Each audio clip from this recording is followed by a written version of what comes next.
नमस्कार, आप देख रहे हैं डीडी हिमाचल और स्वागत है आपका कार्यक्रम कृषि दर्शन में। इस कार्यक्रम में हमें मिलती है कृषि विशेषज्ञों से महत्वपूर्ण जानकारी। हिमाचल जो कि एक कृषि आधारित अर्थव्यवस्था वाला प्रदेश है, जो बागवानी और कृषि में तो अपनी एक अलग पहचान बना ही चुका है और आज ये आगे बढ़ रहा है फूलों की व्यावसायिक खेती की ओर। किस तरह से फूलों की व्यावसायिक खेती की जा सकती है, कैसे हम संरक्षित खेती करें और अधिक से अधिक लाभ प्राप्त करें, आज कार्यक्रम में हम इसी विषय पर बातचीत करेंगे। और बातचीत करने के लिए कार्यक्रम में आज हमारे साथ हैं डॉक्टर रेशमा नेगी जी, जो कि क्षेत्रीय बागवानी अनुसंधान क्षेत्र मशोबरा में एसोसिएट प्रोफेसर के पद पर कार्यरत है। डॉक्टर रेशमा, आपका कार्यक्रम में बहुत बहुत स्वागत है। धन्यवाद। डॉक्टर रेशमा, जिस तरह से आज हम बात करने वाले हैं फूलों की संरक्षित खेती के बारे में, तो जब हम फूलों की संरक्षित खेती की बात करते हैं तो इसे हम परंपरागत खेती से किस तरह से भिन्न रूप में देखते हैं, ये अलग कैसे है और क्या कुछ है जब हम बात करते हैं संरक्षित खेती की, तो वो क्या है? संरक्षित खेती जैसे नाम से ही पता चल रहा है कि संरक्षित मीन्स एक तरह का आपको प्रोटेक्टेड करना है, प्रोटेक्शन देना है। जो नॉर्मल क्रॉप है उनको हम बाहर खुले खेतों में लगाते हैं, परंतु जो संरक्षित खेती है एक प्रोटेक्टेड एनवायरनमेंट में, मतलब ये है कि एक आधुनिक पद्धति द्वारा हम जो है प्लांट को जो तैयार करते हैं, जिसमें एक आवरण होता है, उसके अंदर हम प्लांट को बड़े ही प्रोटेक्शन से लगाते हैं, जिसमें तापमान हो या इसमें नमी की मात्रा हो या फिर प्रकाश हो, उसके सब जो कंट्रोल्ड कंडीशन में इसको उगाया जाता है प्लांट को। और इसमें जो है मौसम की निर्भरता बिल्कुल समाप्त हो जाती है, बिल्कुल ही प्रोटेक्टेड एनवायरनमेंट पे इसको प्लांट को ग्रो किया जाता है, जिससे कि इसकी क्वालिटी और जो क्वांटिटी है, जो उपज है, उसकी काफ़ी अच्छी होती है एज़ कम्पेयर टू बाहर वाले जो खुले खेतों में करते हैं। जी, तो इस तरह से उन्हें प्रोटेक्शन में जो है ग्रो किया जाता है, जिससे कि ज़्यादा से ज़्यादा अच्छी पैदावार हो और हम कह सकते हैं कि बेहतर गुणवत्ता वाला जो है हमें फूल प्राप्त हो। बात की जाए स्थिति की कि किस तरह से वैश्विक स्तर पर जब हम बात करते हैं फूलों की खेती की, तो भारत में किस तरह की स्थिति है, और साथ ही साथ जब हम हिमाचल की बात करते हैं तो यहाँ पर क्या किस स्थिति में हम देखते हैं इस खेती को? वैसे प्रोटेक्टेड कल्टीवेशन जो स्टार्ट हुआ है इंडिया में वो 1960s के बाद ही स्टार्ट हुआ है, और इसको एज ए रिसर्च जो है उसको 1980s में IRI से स्टार्ट हुआ था। पर धीरे धीरे ये जो हिमाचल प्रदेश में भी इसको स्टार्ट किया गया, और इसमें सबसे ज़्यादा एरिया था हिमाचल प्रदेश की बात करें तो किसी टाइम पे कोविड से पहले जो है 700 हेक्टेयर के आसपास इसका हिमाचल में हुआ करता था। परंतु जो कोविड के बाद थोड़ी सी सिचुएशन वो होगी, मतलब प्लांट जो है वो पौधे जो है बिकने कम हो गए, तो लोगों की डिमांड कम हो गई, उसकी वजह से थोड़ा सा ये अभी थोड़ा सा डिक्रीज़ उसमें आया है, कम खेती की जा रही है। अपितु क्या है, इससे पहले जो है इसकी खेती अच्छे से उससे की जाती थी। और भारतवर्ष की बात करें तो इसमें महाराष्ट्र में, तमिलनाडु में जो है, और इसके अलावा वेस्ट बंगाल में इसकी अच्छी खेती की जा रही है। साथ ही साथ अब लोग जो हैं इसके कोविड के बाद अब लोग दोबारा से फिर से स्टार्ट कर रहे हैं और अच्छी इनकम इससे लोग ले रहे हैं हिमाचल में भी। जी, जब हम हिमाचल में बात करते हैं फूलों की खेती की, तो हम यहाँ देखते हैं कि यहाँ की भौगोलिक परिस्थितियाँ बिल्कुल अलग हैं। जब हम पूरे भारत के साथ इसको कंपेयर करते हैं, एक स्टेट के अंदर ही हम देखते हैं इसे डिफरेंट जोन्स में बांटा गया है। तो ऐसे में जब हम इसकी साइट्स की बात करते हैं कि कहाँ पर इसकी कल्टीवेशन अच्छी हो सकती है, तो उसे किस तरह से निर्धारित किया जाता है। और जब हम प्रेजेंट में बात कर रहे हैं खेती की, जैसे आपने कहा कि बहुत ज़्यादा यहाँ पर खेती हो रही थी कुछ समय पहले तक, और फिर से वो जो है समय फिर से स्टार्ट हो रहा है, फिर से बढ़ोतरी हो रही है, तो ऐसे में कौन कौन से ऐसे क्षेत्र हैं जहाँ पर ये खेती बहुत ज़्यादा की जाती है और फलदायी भी रहती है? देखिए, इसकी खेती जैसे हिमाचल की बात करें तो हिमाचल में अलग अलग जोन्स, एग्रोक्लाइमेटिक जोन्स है, अलग लो हिल्स है, मिड हिल है, वेट टेम्परेट जोन है और ड्राई टेम्परेट जोन है। तो यहाँ पे अलग अलग तरह से अलग अलग क्रॉप्स की खेती आराम से जो है की जा सकती है।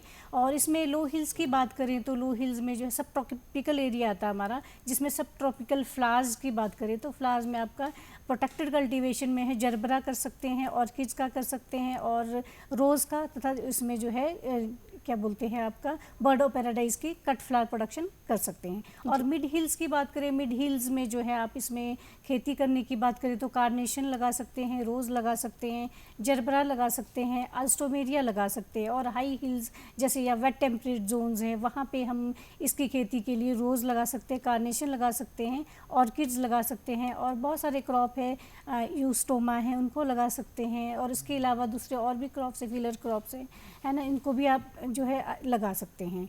तो जी। बहुत सारे ऑप्शन है हमारे पास, बहुत सारे विकल्प है। हम इसकी खेती जो है अलग अलग जोन, अलग अलग एरिया को देखते हुए हम इसकी खेती कर सकते हैं। जी, तो जो जब हम जोन्स की बात करते हैं तो जो फ्लावर्स हैं वो जोन के हिसाब से ही जो है अच्छी पैदावार वहाँ पर होती है। जैसा जोन होगा उसके हिसाब से ही पैदावार अच्छी होगी। ऐसे में आपने अलग अलग टाइप्स हमें बताए, जैसे कार्नेशन है, रोज़ है, तो सबसे ज़्यादा डिमांड कौन से फ्लावर की है हिमाचल में? सबसे ज़्यादा जो है इसमें रोज़ के नंबर 1 पे है, उसके बाद कार्नेशन है, फिर उस गुलदाउदी है, ऑर्किड है, बहुत सारे इस तरह के अलग अलग विकल्प है जिसमें काफ़ी डिमांड है। इसके अलावा जो आजकल फिलर क्रॉप्स है उसमें जैसे बेबी व्रत कहते हैं, जिप्सोफिला, उसकी भी काफ़ी डिमांड है। तो काफ़ी अलग अलग तरह के क्रॉप्स की बहुत ज़्यादा डिमांड है। जी, तो ये हर जितने भी प्लांट्स हैं वो संरक्षित खेती में, जो हम प्रोटेक्टेड एनवायरनमेंट में बात करते हैं, वहाँ पर उगाए जाते हैं। अगर हम खुले एनवायरनमेंट में बात करें तो कौन कौन से ऐसे फ्लावर्स हैं जिनकी डिमांड बहुत ज़्यादा है और लेकिन उनकी जो कल्टीवेशन है, जो पैदावार है, वो हम खुले में करते हैं, कहीं संरक्षित या प्रोटेक्टेड एनवायरनमेंट में नहीं करते हैं? बहुत सारे क्रॉप्स है इसमें, जैसे आप मैरीगोल्ड की बात करें, गेंदा जो है, जी। गेंदे की खेती कर सकते हैं, गुलदाउदी की खेती कर सकते हैं, ग्लैडुलस की खुले खेती में, एस्टर की खेती कर सकते हैं, और काफ़ी सारे विकल्प है। इसके अलावा जो है हम खुले खेतों में कर सकते हैं। जी, हाँ जी। और क्या उसके लिए भी कोई डिफरेंट जोन्स में जो ये खुले में खेती करनी की जाने वाले जो प्लांट्स हैं, क्या वो इस तरह से है कि उसके लिए भी कोई टेम्परेट जोन्स देखने पड़ते हैं, हमें साइट्स देखनी पड़ती है, या वो कहीं पर भी हो सकते हैं? नहीं, खुले खेतों में जो लगाना है उसके लिए भी अलग अलग जोन के हिसाब से ही हम क्रॉप लगाते हैं। जैसे जी। आप हाई हिल्स की बात करें, खुले खेतों की बात करें, तो हम इसमें जो है लिलियम बहुत अच्छी खेती होती है। लिलियम के लिए बहुत अच्छा टेम्परेचर है, वहाँ पे लिलियम के खुले खेतों में खेती कर सकते हैं। और इसके अलावा जो यहाँ मिड हिल्स या हाई इधर वेट टेम्परेचर जोन की बात करें तो इसमें आप क्या बोलते हैं, इसमें गुलदाउदी कर सकते हैं, मैरीगोल्ड का कर सकते हैं, ग्लैडुलस का कर सकते हैं, और जो जितने भी आपके रोजेज़ के हैं, देसी गुलाब है, उनकी आप बाहर खुले खेतों में खेती कर सकते हैं। साथ ही साथ एस्टर का भी आप जो है खेती कर सकते हैं। और इसके अलावा लो हिल्स में है, उसमें अलग से क्रॉप्स होते हैं, जैसे ट्यूब रोज़ हुआ आपका, या फिर इस तरह के जासमाइन की खेती या क्रोसेंड्रा की खेती, और गुलदाउदी की भी खेती साथ ही साथ जो है खुले खेतों में है। अगर उसके लिए ऑयल की प्रोडक्शन के लिए तो आप देसी गुलाब की खेती भी आप खुले खेतों में कर सकते हैं। जी, तो बहुत सारी हमारे पास ऑप्शंस है हिमाचल में। जो हमारे किसान भाई बहन हैं जो इसे अपनाना चाहते हैं, उनके पास बहुत सारी ऑप्शंस है, चाहे वो प्रोटेक्टेड में हम बात करें या फिर हम खुले एनवायरनमेंट की बात करें, तो वो किसी भी तरह की जो है वो पैदावार ले सकते हैं। ऐसे में बात की जाए रोज़ की, जैसे आपने कहा कि रोज़ और कार्नेशन सबसे ज़्यादा डिमांड में रहते हैं, तो जब हम रोज़ की खेती की बात करते हैं, गुलाब की, तो किस तरह से किन किन बातों का ध्यान रखा जाता है जब उसकी खेती की जाती है, ताकि पैदावार जो हो वो ज़्यादा अच्छी और गुणवत्ता भी हो?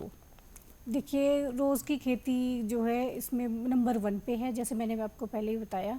तो इसमें जो देखना पड़ता है कि इसमें किस तरह की क्वालिटी है, और इसमें हाई यील्डिंग वैरायटी है कि नहीं है, किस तरह की वैरायटी, इस तरह का ध्यान रखा जाना चाहिए। उसके अलावा जो मार्केट में कौन से कलर का डिमांड है, किस तरह की वैरायटी की डिमांड है, क्या ये वैरायटी जो उगा रहे हैं वो रेजिस्टेंट है कि नहीं है, उनके मद्देनज़र रखते हुए हमें वैरायटी की सिलेक्शन करनी पड़ती है। साथ ही साथ ये भी ध्यान रखना पड़ता है कि ये मतलब इस तरह से ना हो कि मतलब आपका क्रॉप फेल हो जाए, मतलब या कोई किसी इंसेक्ट से ग्रसित हो या कुछ किस तरह की बीमारी वाला हो, तो वो पहले ही ध्यान रखना पड़ता है। जो भी आप मटेरियल कहीं से ले रहे हो तो वो उच्च गुणवत्ता का होना चाहिए, और उच्च गुणवत्ता वाले प्लांट्स को ही लगाएं आप। जी, जब हम कार्नेशन, ऑर्किड और अन्य फूलों की भी बात करते हैं, तो क्या उनमें भी इन्हीं बातों का ध्यान रखा जाना चाहिए? बिल्कुल, इनमें भी इसी तरह का ही ध्यान रखा जाता है कि आपकी जो क्वालिटी है, क्वालिटी अच्छी होनी चाहिए। आपके जो प्लांट आप मटेरियल यूज़ कर रहे हैं, और इस तरह से जो है अच्छी क्वालिटी का प्लांट ही आप यूज़ करें, अदरवाइज़ तो फिर नुकसान हो सकता है। जी, जब हम इसकी स्टेम की ग्रोथ की बात करते हैं कि वो अच्छा हमारा स्टेम रहे, तो उनमें हम किन किन बातों का ध्यान रखें ताकि जो गुणवत्तापूर्ण जो हमारा फूल है, जिसे बाद में मार्केट में बेचा जाना है, वो अच्छा निकल के आए? उसमें जो किसान है वो और किन किन बातों का ध्यान रख सकते हैं? देखिए, सबसे पहले तो जो प्रोटेक्टेड कल्टीवेशन है, प्रोटेक्टेड कल्टीवेशन में क्या है कि आपको सबसे पहले तो ये पता होना चाहिए कि आपका जो प्रोटेक्टेड जो स्ट्रक्चर है वो किस तरह का है ना। जी। प्रोटेक्टेड स्ट्रक्चर बहुत ही अच्छा होना चाहिए आपका, ये नहीं कि मतलब इस तरह का हो, है ना। जी। अच्छे उसमें होना चाहिए स्ट्रक्चर। अलग अलग जैसे जोन्स है, जोन के हिसाब से ही जो है स्ट्रक्चर का निर्माण किया जाता है, जिसमें भी लो कॉस्ट, मीडियम कॉस्ट और हाई कॉस्ट के जो है पॉली हाउस स्ट्रक्चर्स बनाए जाते हैं। अगर लो कॉस्ट का होगा तो उसमें जो क्वालिटी ऑफ फ्लावर वो भी कम रहेगी, अगर मीडियम कॉस्ट का है तो थोड़ा अच्छा रहेगा, और हाई जो कॉस्ट वाले प्रोडक्ट स्ट्रक्चर है उसमें high quality, high value flower production होती है। तो इन चीज़ों का भी हम को, इन संरचनाओं का भी ध्यान में रखना पड़ता है कि किस तरह की आपकी एनवायरनमेंट वो है, संरचना है इसकी पॉली हाउस की, तो उसके भी ऊपर डिपेंड करता है। डॉक्टर नेगी, जिस तरह से आपने कहा कि हमें स्ट्रक्चर का ध्यान देने की ज़रूरत है, ऐसे में जब हम स्ट्रक्चर की बात करते हैं तो हमारे पास बहुत सारी ऑप्शंस आती है प्रोटेक्टिव कल्टीवेशन में, जिसमें आपके पॉली हाउसेज है, ग्रीन हाउसेज हैं, फिर शेड नेट्स का भी हम आजकल में प्रचलन काफ़ी सुनते हैं। तो हमें क्या डिफरेंस है और कौन सी बेहतर रह सकती है अगर जब हम हिमाचल की बात करते हैं तो कल्टीवेशन के लिए? देखिए, स्ट्रक्चर्स की बात करें तो स्ट्रक्चर्स में अलग अलग तरह के स्ट्रक्चर्स है बेस्ड ऑन, जैसे आपका शेप के आधार पे अलग अलग इसमें रहेंगे, है ना। कोई लीन टू टाइप होता है। लीन टू हुआ आपका, जैसे आपका मकान है, आपके मकान के साथ ही आपका स्ट्रक्चर खड़ा हो जाता है। एक साइड की दीवार जो है आपके घर की दीवार के साथ आप जो है स्ट्रक्चर लगा रहे हो तो वो लीन टू टाइप हो जाता है। उसके बाद आता है इवन स्पान। इवन स्पान में होता है जी आपका जो है ग्रीन हाउस का जो स्ट्रक्चर है वो बीच सेंटर से दोनों साइड की जो छत होती है वो इवन हो जाता है। और इसमें थर्ड टाइप में हो जाता है, थर्ड टाइप में अनइवन स्पान, मतलब आपका जो स्ट्रक्चर का वो शेप है वो एक साइड से अनइक्वल होगा, एक इक्वल नहीं होगा, तो इस तरह से अनइवन स्पान होगा। फिर उसके बाद आपका रिज एंड फरो सिस्टम करके रहता है। रिज एंड फरो में हो गया आपका कि पॉली हाउस के स्ट्रक्चर्स रिजेस में बने होते हैं, मतलब मल्टी स्पान होते हैं, उसमें अलग अलग, मतलब इसमें बीच में जो है आपके पॉली हाउस में गैप नहीं दिया जाता है, कोई दीवारें नहीं होती, बहुत बड़ा सा स्ट्रक्चर होता है, वो इवन स्पान होता है आपका, है ना। और रिज एंड फरो सिस्टम भी कह सकते हैं उनको। उसके अलावा क्विंस सेट करके होता है जो यू शेप में होता है, और इसमें गॉथिक स्ट्रक्चर भी होता है। गॉथिक होता है आपका जिसकी जो एज है वो बहुत ही पॉइंटेड होती है। तो इस तरह के स्ट्रक्चर्स होते हैं, वो बेस्ड ऑन उसके आकार के ऊपर होता है। उसके अलावा जो आता है आपका एनवायरनमेंट बेस पे होकर आपका लो कॉस्ट, मीडियम कॉस्ट और हाई कॉस्ट जो है प्रोटेक्टेड स्ट्रक्चर्स रहते हैं। लो कॉस्ट वाले होते हैं आपका मेनली जो है बांस के द्वारा बनाया जाता है, और जो इसमें जो है कॉस्ट जो कम रहता है, इसका 600 से 800 तक इसका प्रति वर्ग मीटर जो इसका कॉस्ट रहता है। और इसमें जो है मतलब ये क्या होता है कि इसमें जो एनवायरनमेंट डिपेंडेंट होता है, नेचुरली वेंटिलेशन सिस्टम होता है, इसमें कोई अलग सा ऐड नहीं दिया जाता है, इसमें अलग सा कोई भी जैसे हीटिंग या कूलिंग पैड सिस्टम कुछ नहीं होता है। उसके अलावा मीडियम कॉस्ट हुआ, मीडियम कॉस्ट में आपका जो है मीडियम कॉस्ट में जो है फैन और पैड सिस्टम रहता है।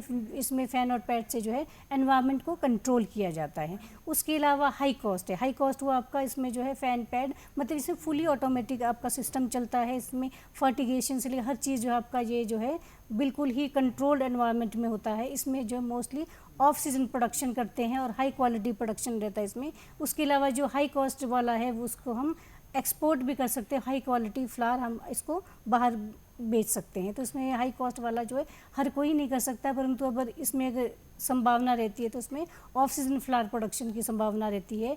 उसके अलावा जो है इसकी क्लेडिंग मटेरियल के आधार पे भी स्ट्रक्चर्स होते हैं। इसमें आपका हो गया जैसे एक शेड आपने बात की, उसके बाद आपका पॉलीशीट से हो सकता है, या फाइबर का हो सकता है, या फिर ग्लास का हो सकता है, या पीवीसी शीट का हो सकता है। और इसमें अलग अलग तरह के जो क्लेडिंग मटेरियल के आधार पे जो है स्ट्रक्चर्स का निर्माण कर सकते हैं। परंतु ये विकल्प जो है आप किसानों के ऊपर है कि आपने कौन सी किस तरह का स्ट्रक्चर्स बनाना है, और आपका जो एरिया वो किस तरह का है। जैसे लो हिल्स में उसमें जो है फैन और पैड सिस्टम यूज़ होगा, क्योंकि वहाँ पे बहुत गर्मी रहती है।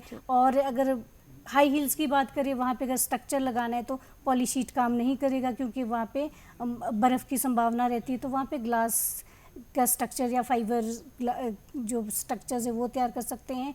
और बिल्कुल ही जैसे बहुत ही ज़्यादा गर्मी वाला एरिया, तो वहाँ फुली जो है ऑटोमेटेड जो ऑटोमेशन सिस्टम है वो उस तरह की जो है खेती जो है स्ट्रक्चर्स बना के खेती कर सकते हैं। तो ये स्ट्रक्चर के आधार पे और किसान के आय के ऊपर के कि उन्होंने किस तरह की खेती करनी है वो उनके ऊपर डिपेंड है। जी, तो जिस तरह से आपने कहा कि अलग अलग तरह से बन सकते हैं, जिसमें किस तरह का अमाउंट लगना है, क्या कि कुछ उनका खर्चा आना है, वो डिपेंड करता है किसान के ऊपर कि वो किस तरह से कल्टीवेशन करना चाहते हैं, कितना जो है इन्वेस्ट करना चाहते हैं। जब इस सारे जो ये कार्य रहता है जब हम इसकी बात करते हैं तो क्या इसमें जो सरकार है, जो आपका विभाग है, वो भी उन्हें मदद करता है किसी तरह से? देखिए, इसके लिए अलग अलग योजनाएं हर वर्ष जो है सरकार द्वारा चलाई जाती है, बहुत सारे अनुदान जो है वो किसानों को दी जाती है। तो इसके रिगार्डिंग जो जानकारी लेनी है तो वो कृषि विभाग या फिर उद्यान विभाग या फिर नाबार्ड या NHB, इनसे आप परामर्श ले सकते हैं, या किसी नियर बाय जो आपका सेंटर है, जो कृषि विस्तार सेंटर है या उद्यान विकास का सेंटर है, वहाँ पे जाके आप पता कर सकते हैं किस किस में कितनी सब्सिडीज़ है, उसके अकॉर्डिंग आप इसका चयन कर सकते हैं। जी। हाँ जी। डॉक्टर नेगी, इन सब चीज़ों के साथ साथ में जो किसान हैं उनका ट्रेंड होना कितना ज़्यादा ज़रूरी है? क्योंकि जब भी वो कोई चीज़ शुरू कर रहे हैं तो उसके बारे में पूरी जानकारी होना बहुत ज़्यादा ज़रूरी है। जैसे आपने डिफरेंट जोन्स की बात की, फिर किस तरह का जो है स्ट्रक्चर होना चाहिए, और उसके बाद बात की जाए प्लांट्स की, प्लांट्स कैसे होने चाहिए, तो बहुत सारी चीज़ें हैं जिसकी जानकारी जो है वो किसान को होना बहुत ज़्यादा ज़रूरी है। तो ऐसे में ट्रेनिंग का क्या प्रोसीजर रहता है? क्या आपका विभाग जो है वो ट्रेनिंग भी करवाता है? देखिए, प्रोटेक्टेड कल्टीवेशन जो है एक तरह की मतलब बहुत ही टेक्निकल नॉलेज की ज़रूरत है इसमें। हर कोई इसको नहीं कर सकता, इसमें टेक्निकल जानकारी होना ज़रूरी है, क्योंकि खुले खेतों में तो उगा सकते हैं परंतु वो मौसम के या उसके ऊपर निर्भर करता है। परंतु जो प्रोटेक्टेड कल्टीवेशन है उसमें आपको हवा का, पानी का, नमी का, हर चीज़ का जो है खुद ही ध्यान रखना है।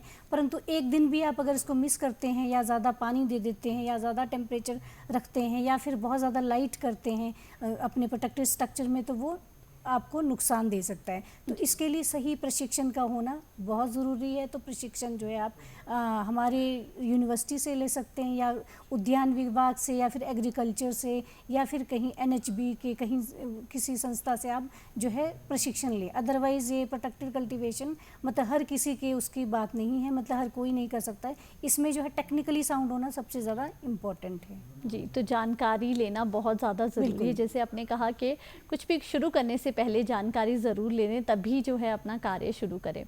जब हम संरक्षित खेती की बात करते हैं फूलों की, तो एक मन में और प्रश्न आता है, वो है हमारा सिंचाई का, और हमारे पौधों में जो है वो न्यूट्रिशन पूरा मिल रहा है कि नहीं। तो इन बातों का किस प्रकार से ध्यान रख सकता है किसान, जिससे पैदावार और ज़्यादा बेहतर हो? देखिए, सिंचाई बहुत ज़्यादा इम्पॉर्टेंट है, क्योंकि जैसे बाहर खुले खेतों के कंपेयर करेंगे तो हम जो वहाँ पे बारिश हो रही या किस तरह का है उसका हमारे ऊपर कोई वो नहीं है, इसका है ना कंट्रोल नहीं है। परंतु जो प्रोटेक्टेड स्ट्रक्चर है उसमें हमारे फुली कंट्रोल है। तो हमें ये ध्यान रखना पड़ता है कि ये मतलब ये प्रोटेक्टेड कल्टीवेशन ऐसा है कि हमें रोज़ सुपरविज़न करना है, सुबह शाम जो है रोज़ इसको निगरानी में रहना है कि इसको जो है आपकी मिट्टी किस तरह की है, नमी की मात्रा है या नहीं है, या फिर टेम्परेचर इसका सही है कि नहीं, इसमें धूप अच्छी पड़ रही है नहीं पड़ रही है, उस तरह का जो है हमेशा रेगुलर मॉनिटरिंग की आवश्यकता है। तो इसमें पानी की बात करें तो पानी की जो है वो हमारे इस पे क्रॉप के ऊपर डिपेंड करता है कि आपकी क्रॉप की स्टेज किस तरह की है और आपकी मिट्टी का वो किस तरह का है, स्ट्रक्चर किस तरह का है, सैंडी है, लोमी है, और क्रॉप किस तरह की है, आपकी सैंडी रिक्वायर्ड वाली है कि सैंडी लोम या फिर किस तरह की है, तो उसके ऊपर डिपेंड करता है। ग्रोइंग मीडिया के ऊपर डिपेंड करता है। फिर उसके अलावा जो है आपका जो एनवायरनमेंट के ऊपर डिपेंड करता है कि बाहर मौसम किस तरह का है और स्ट्रक्चर में जो किस तरह का वातावरण बना, उसके हिसाब से आपको पानी देना है। और पानी देने में भी ये ध्यान रखना है कि बहुत ज़्यादा पानी नहीं देना है। अगर ज़्यादा पानी देते हैं तो उसमें जो है ह्यूमिडिटी की कंडीशन हो सकती है, उससे जो है आपके पौधों में बीमारी आ सकती है। इसमें जो है अगर मॉइस्चर की मात्रा 80% से ज़्यादा होता है तो इसमें डाउनी मिल्ड्यू या फिर बोट्राइटिस जैसी कई सारी बीमारियों की समस्या हो सकती है। यदि पानी कम देते हो, अगर 40% से भी कम हो तो उसमें जो है ड्राइनेस आ जाती है, विल्टिंग हो जाती है, आपके जो फूल है वो जड़ने लग जाते हैं। तो ये हमेशा ध्यान रखना है कि आपने बहुत ज़्यादा भी नहीं देना है पानी और बहुत कम नहीं देना है। और उसके अलावा इसमें पानी देने का समय भी मॉर्निंग या इवनिंग टाइम पे ही दें, दिन में ना दें। और साथ ही साथ इसमें न्यूट्रिएंट की बात की आपने, तो न्यूट्रिएंट का भी है कि बहुत ज़्यादा हायर डोजेस पे न्यूट्रिएंट नहीं देना है। जो रिकमेंडेड प्रैक्टिसेस हैं यूनिवर्सिटी द्वारा दिया गया POP में, तो उसके अकॉर्डिंगली आपको देना है। जैसे कार्नेशन का अपना कैलेंडर है, इसके लिए शेड्यूल बनाएं और संडे टू मंडे किस तरह से देना है। उसके अलावा जो रोज़ का है वो अलग से अलग अलग क्रॉप के लिए अलग अलग शेड्यूल बनाएं। तो उसके अकॉर्डिंग आपने शेड्यूल के अकॉर्डिंग आपने इनको उर्वरक जो है आपका खाद देनी है, आपने जो है फर्टिगेट करना है। आप डायरेक्ट फर्टिलाइज़र भी डायरेक्ट नहीं अप्लाई कर सकते इसमें जो है पॉलीहाउस में, आपको इसको फर्टिगेट करना है। फर्टिगेट मतलब ये हुआ कि आपको इरिगेशन के साथ फर्टिलाइज़र अप्लाई करना है। वो भी डिपेंड करता है कि आपका क्रॉप किस स्टेज का है या फिर मिट्टी किस तरह की है। पहले मिट्टी की भी जांच होनी चाहिए कि सच में इसमें जो इसके पोषक तत्वों की कमी है या नहीं है, उसके अकॉर्डिंग आपको जो है इसमें न्यूट्रिएंट अप्लाई करना है। यदि अगर आप ज़्यादा न्यूट्रिएंट देते हैं वो भी नुकसानदायक है ना। इसके अलावा जो है अगर बहुत ज़्यादा नाइट्रोजन दे रहे हो तो ग्रोथ बहुत ज़्यादा रहेगी और आपका जो है ग्रो नहीं कर पाएगा, लैंकी ग्रोथ होगी, है ना। उसके अलावा अगर इसमें तीसरी कंडीशन भी है कि आपका जो लाइट है, लाइट भी बहुत इंपॉर्टेंट है, लाइट भी बहुत इंपॉर्टेंट रोल प्ले करता है। इसमें लाइट जैसे फोटोसिंथेसिस के लिए ज़रूरत पड़ती है ना, भोजन बनाते हैं प्लांट्स अपना। तो अगर बहुत कम लाइट है उससे भी क्या है आपकी जो है टेम्परेचर डाउन हो जाएगा और ग्रोथ नहीं होगी, है ना, फोटोसिंथेसिस भी नहीं होगा और इसमें ज़्यादा पैदावार भी नहीं होगी। अगर ज़्यादा लाइट है तो उससे भी कई तरह की जो है हाई टेम्परेचर होगा, पौधे की जो वृद्धि होती जाएगी, है ना, तो फूल नहीं बनेंगे। तो ये चीज़ों को बैलेंस करके चलना है और इसमें लाइट की मात्रा भी ठीक होनी चाहिए। अगर बहुत ही कम लाइट है तो उसमें इट्यूलेशन में तो लंबी लंबी ग्रोथ होती है प्लांट की और इट्यूलेशन की तरफ जाता है तो इसमें ग्रोथ नहीं होती। तो इन चीज़ों का हमेशा ध्यान रखना। जैसे गर्मियों के टाइम में है तो बहुत ज़्यादा तेज़ धूप है तो उसमें तो 11 बजे से लेकर 4 बजे तक अपने शेड नेट का उपयोग करना है। अलग अलग मैश साइज़ के आते हैं। क्रॉप की कंडीशन को देखना कि कौन सी क्रॉप आपने लगाई है। जैसे लिलियम की बात करें तो 75% जो है शेड की आवश्यकता होती है, तो उस तरह से आपने कंडीशन को देखते हुए शेडिंग भी करना है गर्मियों में। तो इनका ध्यान रखना कि आपका जो है प्लांट जो है बहुत ज़्यादा लाइट ना हो और बहुत कम लाइट ना हो। तो बहुत अच्छा है कि आप पहले प्रशिक्षण लें। हर छोटी से छोटी चीज़ के लिए आपको बहुत ज़्यादा ध्यान रखना पड़ेगा इसमें। जी, तो ये बहुत ज़्यादा ज़रूरी है जो हमने पहले भी बात की कि जानकारी, ट्रेनिंग लेना और जिस तरह का चार्ट है उसे पूरी तरह से फॉलो करना, तभी जो है पैदावार वो अच्छी हो सकती है। डॉक्टर नेगी, जब हम क्वालिटी की बात करते हैं, फूलों की क्वालिटी, तो एक विशेषज्ञ के तौर पर आप हमें बता सकते हैं कि कौन कौन से ऐसे गुण हम देखते हैं, क्वालिटीज़ देखते हैं फ्लावर के अंदर जिसे आप बेस्ट फ्लावर कहेंगे, क्या क्या चीज़ें देखी जाती है उसमें? देखिए, कट फ्लावर और लूज फ्लावर दोनों में डिफरेंट है ना जी। और जैसे कट फ्लावर की बात करें, कट फ्लावर में हम बोलते हैं वेज लाइफ। तो इसकी वेज लाइफ हुआ जैसे गमले में उसमें आपने फ्लावर वाज में प्लांट रख दिए कि आपके वेज में कितनी देर तक ये टिके रह रहा है, तो ये हुआ वेज लाइफ। तो ये आपके इस पर डिपेंड करता है कि आपने कैसी इसकी परवरिश की है, किस तरह से आपने इसकी प्रोटेक्शन की है, मतलब अपने जब आपने उगाया है। तो इसमें सबसे पहले ये ध्यान रखेंगे, नंबर 1 पे ये होगा कि आपका जो फूल है वो दिखने में कैसा है। दिखने में आपका फ्लावर जो है सुंदर होना चाहिए, अट्रैक्टिव होना चाहिए, किसी भी बीमारी से ग्रसित नहीं होना चाहिए और इसके पत्ते जो है वो शाइनी होने चाहिए और साफ़ सुथरे होने चाहिए। कि किसी तरह का, जैसे कार्नेशन की बात करें तो कार्नेशन में जैसे कैलेक्स स्प्लिटिंग की समस्या होती है, वो कैलेक्स स्प्लिटिंग की वो नहीं होनी चाहिए। और जो आपने कल्टीवार लगाया है ना, तो वो कल्टीवार रिप्रेजेंटेटिव टू कल्टीवार ही होना चाहिए। नहीं कि आप जैसे अर्जुन वैरायटी लगा रहे हो तो कोई और ही कलर आ गया, तो इस तरह की वैरायटीज़ मतलब उस तरह का नहीं होना चाहिए। उसके अलावा स्टेम लेंथ की बात करें, स्टेम लेंथ है ABCD ग्रेड करके हम अलग अलग ग्रेड्स में, तो उसके पैमाने के अनुसार ही हो उसका। और इसमें स्ट्रेट स्टेम होना चाहिए। आपने स्टेम ले लिया कट स्टेम का तो वो सीधा होना चाहिए, टेढ़ा मेढ़ा आपका स्टेम नहीं होना चाहिए। तो ये क्वालिटीज़ है, इनको देखा जाता है, अदरवाइज़ आपका जो फ्लावर है वो रिजेक्ट हो सकता है। तो इन क्वालिटी पैरामीटर्स पे खरे उतरना बहुत ज़रूरी है। जी, जब हम कटिंग की बात करते हैं तो उसका क्या समय रहता है? क्या उसका भी कोई समय रहता है कि किस समय जो है फूल की कटिंग होनी चाहिए, या दिन में किसी भी समय जो है जो किसान है उसकी कटिंग कर सकते हैं? जैसे तुड़ाई के लिए बात करें तो तुड़ाई का जो है मॉर्निंग या इवनिंग आवर्स में करना चाहिए। जैसे दिन में करते हैं तो दिन में करने से जो हाई टेम्परेचर की वजह से जो है वो ज़्यादा इवेपोरेशन होता है, तो इसमें क्वालिटी जो डिटेरिएट हो जाती है। जैसे कट करें और सुबह और शाम, मॉर्निंग और इवनिंग आवर्स में करें, उससे पहले जो है आपको पानी देना अवश्य हो जाता है, क्योंकि इसमें अगर आप पानी दोगे प्लांट को तो उससे जो है इसमें नमी की मात्रा पौधे जो कट फ्लावर इसमें बाद में बना रहता है। उसके अलावा जो है आपको इवनिंग में करनी है कटिंग। कट करने के बाद, हार्वेस्ट करने के बाद इसको जो है अपने बकेट्स में डालना है ठंडे पानी में। उसके बाद इसको आपने कोल्ड स्टोर में लेके जाना है, वहाँ पे कूलिंग, प्री कूलिंग और इस तरह की ट्रीटमेंट होती है। उसके बाद जो है इसकी कटाई छटाई होती है। तो मॉर्निंग और इवनिंग में करें। जी, जब हम संरक्षित खेती की बात करते हैं तो हम देखते हैं कि जो हमारा फूल निकल कर आता है वो बहुत ही गुणवत्तापूर्ण होता है। ऐसे में जो हमारे किसान हैं उनको भी आर्थिक लाभ ज़्यादा मिलता है, तो कितना फ़ायदेमंद है उनके लिए संरक्षित खेती करना? देखिए, संरक्षित खेती एक तरह का बहुत ही अच्छा विकल्प है अगर करना चाहें, परंतु इससे पहले कि मतलब प्रशिक्षण सबसे ज़्यादा ज़रूरी है। ये नहीं कि मेरे पड़ोस में लगा दिए तो मैं भी लगा दूँ, इस तरह का ना करें। काइंडली आप अपना जो है पहले प्रशिक्षण लें कि किस तरह से आपने प्रशिक्षण लेनी है। इसमें स्टार्टिंग से लेके एंड तक जो है प्रशिक्षण ही ज़रूरी है। इसमें cutting, budding, dish shooting, pinching, बहुत कुछ ऑपरेशन रहता है। अलग अलग क्रॉप में अलग अलग तरह की जो है टेक्निक्स होती है और टेक्निकल जानकारी होना बहुत ज़रूरी है। तो इसके टेक्निक को आप सीखें और इसके बाद ही आप जो है खेती करें। और ये सचमुच में बहुत लाभदायक है, क्योंकि हम बोलते हैं फ्लोरिकल्चर जो है low volume high price crop. मतलब ये क्या है कि आपके जो किसी भी आप एग्रीकल्चरल क्रॉप को देखें, मतलब किलो के हिसाब से देखें, तो आप अगर 1 किलो आप कोई सब्जी रखते हो या फिर फ्रूट रखते हो या फिर फ्लावर रखते हो, तो कीमत जो है फ्लावर्स की ही हमेशा ज़्यादा रहती है। तो मैं ये बोलती हूँ कि प्रोटेक्टेड कल्टीवेशन वैसे तो फ़ायदे का सौदा है, परंतु प्रशिक्षण सबसे ज़्यादा ज़रूरी है। कि ये ना कहें कि मतलब वैसे ही क्रॉप तैयार होगा, तो वैसा नहीं है। आपको अच्छे से प्रशिक्षण लेनी होगी और इसमें जानकारी हासिल करना होगा। तो बहुत ही अच्छा एक विकल्प है जो कि हाई वैल्यू प्रोडक्शन दे सकता है, और इसमें जो है हाई क्वालिटी का फ्लावर तैयार होता है एज़ कम्पेयर टू जो आउटसाइड में आप जो खेती करते हैं उससे बहुत ही ज़्यादा लाभ मिल सकता है। डॉक्टर रेशमा नेगी, आज आप कार्यक्रम में आए और इतनी महत्वपूर्ण जानकारी फूलों से संबंधित आपने हमारे साथ साझा की, इसके लिए आपका बहुत बहुत धन्यवाद।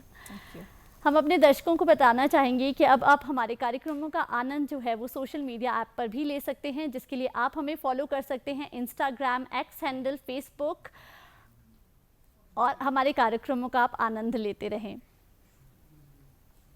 आज कार्यक्रम में बस इतना ही। एक नए विषय के साथ फिर होगी आपसे मुलाकात, तब तक हमें दीजिए इजाज़त। नमस्कार।